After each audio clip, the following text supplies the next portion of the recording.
Há milhões de anos o homem vivia assim, nu. Mas a chuva, o frio e a neve o obrigaram a se cobrir. Primeiro com folhas, fibras vegetais e pelos prensados. Depois com peles de animais. Com agulhas de osso e marfim, linhas feitas de fibras de sisal, tripas e tendões dos animais, o homem costurou um couro ao outro e criou a costura. Uma invenção para enfrentar o clima em busca de caça e, portanto, de sobrevivência. E foi assim que surgiram as primeiras vestimentas.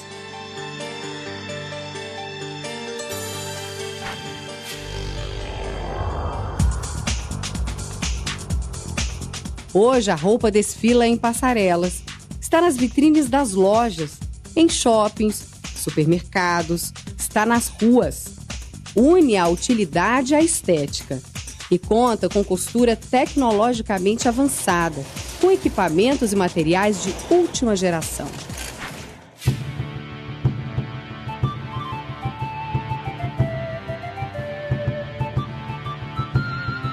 Os persas, gregos, romanos e egípcios entram na história como povos que valorizam a costura estética, luxuosa.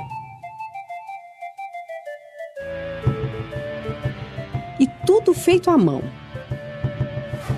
Costurar passa a ser ofício, que chega à Idade Média organizado em corporações, os futuros sindicatos de hoje.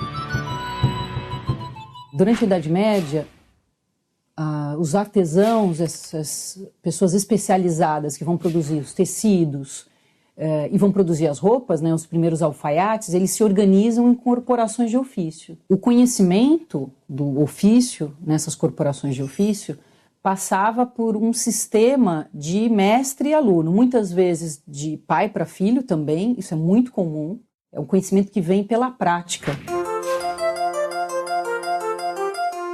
Mas a partir do século XVIII, a costura muda radicalmente. Teares mecânicos movidos a vapor substituem os teares manuais. Trabalhadores em linha de produção entram no lugar dos artesãos.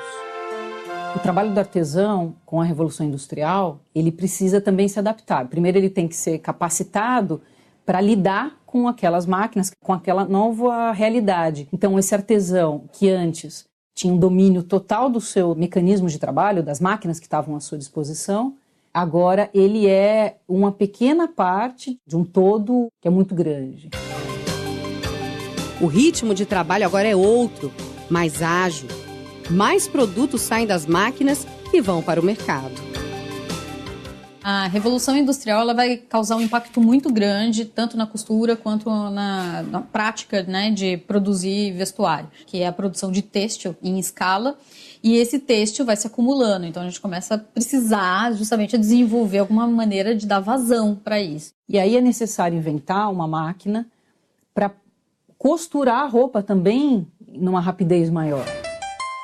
Assim começam a surgir as primeiras iniciativas para fabricar ferramentas e máquinas que vão ajudar o homem no trabalho da costura. Em 1755, Charles Weisenthal desenvolve uma agulha com 2 pontas para ser usada em costura mecânica. Thomas Sankt inventa em 1790 a primeira máquina de costurar couro. Mas é só a partir do século XIX que as primeiras máquinas de costura vão para o mercado. A primeira delas, em 1814, o autor é Joseph Madespieger. Mais tarde a gente tem Bartholomew Mounier, depois Elias Howe. Em 1851 a gente tem Isaac Singer com a máquina portátil. A máquina de costura continuou a evoluir com Walter Hunt em 1834. James Gibbs, em parceria com Charles Wilcox, em 1854. Ellen Blanchard, em 1873. E em 1889, Isaac Singer coloca o motor elétrico na máquina de costura. A máquina de costura passa a ser instrumento de trabalho. Então, ela vai baratear imensamente o fazer vestuário, né? Então, o vestuário passa a ser feito em escala industrial e isso atinge todas as classes sociais. Além de poder ser utilizada num contexto industrial, vai facilitar os pequenos ateliês também. Permite para as mulheres em casa fazerem roupas sob medida, fazendo roupas sob encomenda. As máquinas de costura domésticas não iam demorar a chegar ao Brasil. Como alvo, o trabalho feminino. Dona Zélia e Dona Zelma ainda guardam os cadernos do curso de corte e costura da mãe, Dona Maria, que dava aulas no bairro da Pompeia, em São Paulo. Se eu for metade do que minha mãe foi, eu sou feliz. A mamãe veio assim para Pompeia em 1947, por aí, e ela montou dentro de casa uma lojinha de aviamentos e com isso ela se estimulou, foi fazer vários cursos de costura e acabou abrindo uma escola de corte e costura. E aí ela dava aula para as imigrantes que tinham vindo, ou de Portugal, ou do Líbano, ou da Itália. A maior herança que a mamãe poderia ter nos deixado era ensinar a costurar. A escola era registrada, era autorizada e no final do curso, na faixa de 2 anos, ela dava o diploma. E era uma forma delas se desenvolverem e ajudar a subsistência familiar. A máquina de costura para o Brasil, para as mulheres no Brasil, tem uma importância grande porque também foi um caminho para uma liberdade feminina, para uma conquista de um espaço tanto no mercado de trabalho como uma independência financeira. No século XX, a tecnologia do trabalho se desenvolve para dar mais velocidade à produção industrial. E a costura acompanha esse processo.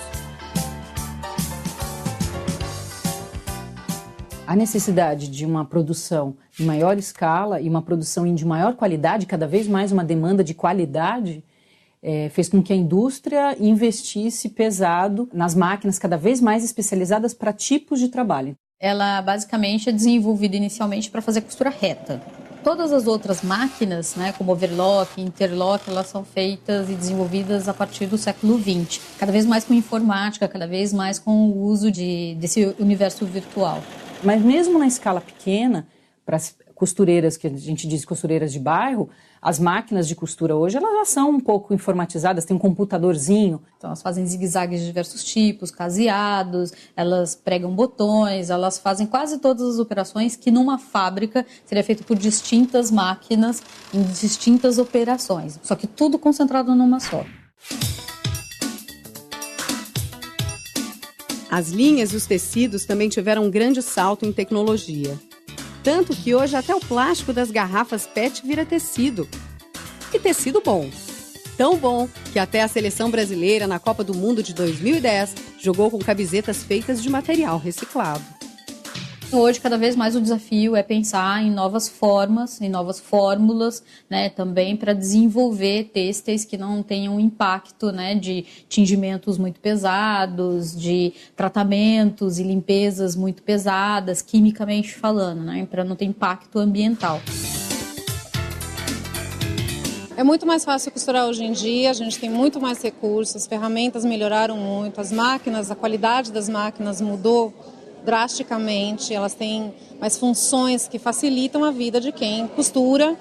Tecnologia não é tudo, ela é uma ferramenta importante, mas ela não faz tudo sozinha. A gente precisa ter conhecimento, a gente precisa usar materiais bons para poder usar essa ferramenta de uma maneira adequada e usar o melhor dela.